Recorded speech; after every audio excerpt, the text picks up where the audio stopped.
కొన్ని స్టోరీస్ చాలా ఇంట్రెస్టింగ్గా ఉంటాయి, అంతేకాకుండా మనల్ని బాగా ఆలోచింపచేస్తాయి. ఇది కూడా అలాంటిదే. చాలా చిన్న స్టోరీ, బట్ చాలా ఇంట్రెస్టింగ్గా ఉంటుంది, అలాగే మనల్ని బాగా ఆలోచింపచేస్తుంది. ఒకరోజు సింహం నక్కను ఆదేశిస్తుంది, ఓయ్ నువ్వు వెళ్ళి నా కోసం ఆహారం తీసుకురా, లేకపోతే నేను చంపేస్తాను అంటుంది. నక్క భయపడిపోతుంది, వారిని ఇది నన్ను చంపినా చంపేస్తుంది, దీనికోసం నేను ఎలాగైనా సరే ఆహారం తీసుకురావాలి, దీనికోసం నేను ఆహారం తీసుకొచ్చి నా ప్రాణాలు నేను నిలబెట్టుకోవాలి అని నక్క డిసైడ్ అయిపోతుంది. జిత్తులు మారి నక్క కదా, దీని దగ్గర చాలా ప్లాన్లు ఉంటాయి. ఆలోచించుకొని ఇది ఆహారం కోసం అడవిలో వెతుక్కుంటూ వెళ్తుంది. అలా నక్క వెళ్తూ ఉన్నప్పుడు దీనికి దారి మధ్యలో ఒక గాడిద కనపడుతుంది. వెంటనే నక్కకు ఒక ఐడియా వస్తుంది. ఐడియా వచ్చిన వెంటనే గాడిద దగ్గరికి వెళ్ళి ఇలా చెప్తుంది, ఓయ్ గాడిద, నువ్వు ఎంత అదృష్టవంతురాలంటే ఈ అడవికి నువ్వు రాజు కాబోతున్నావు అంటుంది. గాడిద నమ్మదు, ఆశ్చర్యపోతుంది. అదేంటది, నువ్వు నాకు అబద్ధాలు చెప్తున్నావు పో, ఈ అడవికి రాజు సింహం కదా, నేనెందుకు రాజును కాబోతాను అంటుందన్నమాట. లేదు లేదు, సింహానికి నీ మీద చాలా కన్సర్న్ ఉంది, నువ్వు గాడిద కష్టం చేస్తావు కదా, అందుకే పాపం నీ మీద జాలిపడి ఎలాగైనా సరే ఈ అడవికి నిన్ను రాజును చేయాలని సింహం కంకణం కట్టుకుంది అని చెప్తుందనమాట. నక్క నిజంగానే నమ్ముతుంది పాపం. అరే, సింహానికి నా మీద ఇంత కన్సర్న్ ఉందా అని నక్క మాటలు నమ్మి ఇది సింహం దగ్గరికి వెళ్తుంది. సింహం బాగా ఆల్రెడీ ఆకలి మీద ఉందన్నమాట. గాడిద వచ్చిన వెంటనే ఒక్క ఉదుటున మీద దూకి అటాక్ చేస్తుంది భయంకరంగా. గాడిద భయపడి తప్పించుకొని పారిపోతుంది అనమాట. ఎలాగోలాగా తప్పించుకొని పారిపోతుంది. కానీ ఈ దాడిలో గాడిద తన 2 చెవులను కోల్పోతుంది. అంటే సింహం ఏం చేసింది, తన 2 చెవులను కొరికేసి తినేసిందనమాట. రక్తం కారుతుంది, విపరీతమైన నొప్పి, తట్టుకోలేదు. ఇప్పుడు నక్కకి ఏం చేయాలో అర్థం కావట్లేదు. వారిని ఇన్ని మాటలు చెప్పి దీన్ని తీసుకొస్తే ఇది తప్పించుకొని వెళ్ళిపోయిందే అని మళ్ళీ గాడి దగ్గరికి వెళ్తుందనమాట. ఇది ఏదో విధంగా సరే దీనికి ఆ మాటలు ఈ మాటలు చెప్పి దీన్ని కన్విన్స్ చేయాలని చెప్పి మళ్ళీ గాడి దగ్గరికి వెళ్తుంది. గాడి దగ్గరికి వెళ్ళి, ఏంటి నువ్వు ఇలా వచ్చేసావు అంటే, ఏం లేదు, నువ్వే చూసావు కదా సింహం నా మీద ఎంత భయంకరమైన దాడి చేసిందో, ఇంకొంచెం ఉంటే ఖచ్చితంగా అది నన్ను చంపి తినేసేదే అంటుందన్నమాట. లేదు లేదు, నువ్వు రాజు అయిన తర్వాత నీకు కిరీటం పెట్టాలి కదా, ఆ కిరీటానికి చెవులు అడ్డం వస్తాయి కదా, అందుకే సింహం నీ చెవులు కొరికేసింది అని చెప్తుంది. అవునా, అలా జరిగిందా, అయ్యో నేను అనవసరంగా మిస్ అయిపోయానే, అనవసరంగా నేను అపార్థం చేసుకున్నానే అని గాడిద మళ్ళీ సింహం దగ్గరికి వెళ్తుందన్నమాట. వెళ్తే ఈసారి సింహం మళ్ళీ అటాక్ చేస్తుంది.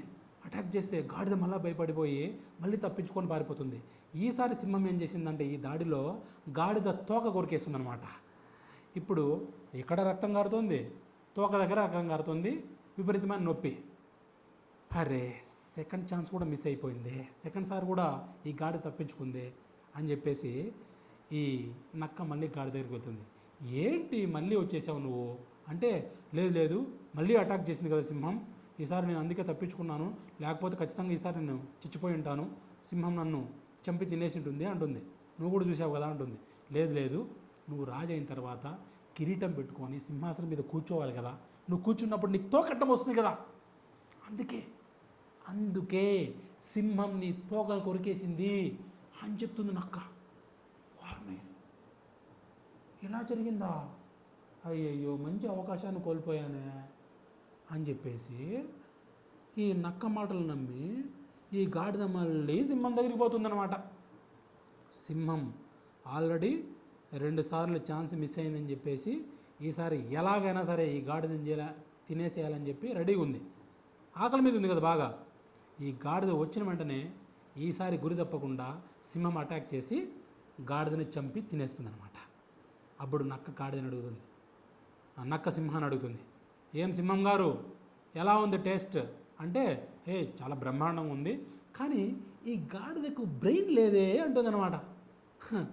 అదే అంటే సింహం గారు, గాడిదకి బ్రెయినే ఉంటే 2 సార్లు మీ నుండి తప్పించుకున్న తర్వాత నా మాటలు నమ్మి 3వ సారి కూడా మీ దగ్గరికి వస్తుందా, దీనికి బ్రెయిన్ లేదు కదా, అందుకే మీ దగ్గరికి వచ్చింది, బ్రెయినే ఉంటే ఖచ్చితంగా నా మాటలు నమ్ముతుందా, నమ్మదు కదా అంటుందన్నమాట నక్క.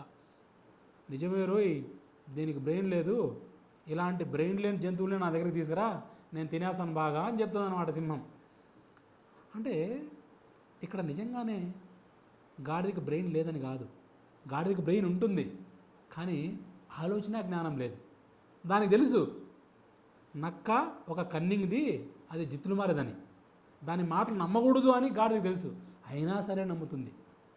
ఒకసారి నమ్ముతుంది, దెబ్బ తింటుంది, తప్పించుకొని పారిపోతుంది. కానీ రెండోసారి మళ్ళీ నమ్ముతుంది, మళ్ళీ సింహం దగ్గరికి వెళ్తుంది, మళ్ళీ తప్పించుకుంటుంది అదృష్టవశాత్తు. కానీ మూడోసారి మళ్ళీ నమ్ముతుంది దీని జిత్తులు మారే మాటల్ని, తేనె పూసిన మాటల్ని మళ్ళీ నమ్ముతుంది. అంటే ఇక్కడ గాడిదే కాదు, మనుషులు కూడా చాలా జాగ్రత్తగా ఉండాలి.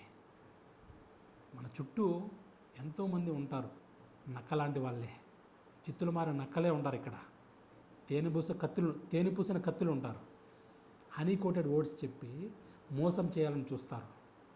ఇలాంటి వాళ్ళ మాటలను ఎప్పటికీ నమ్మి మోసపోకూడదు, చాలా జాగ్రత్తగా ఉండాలి.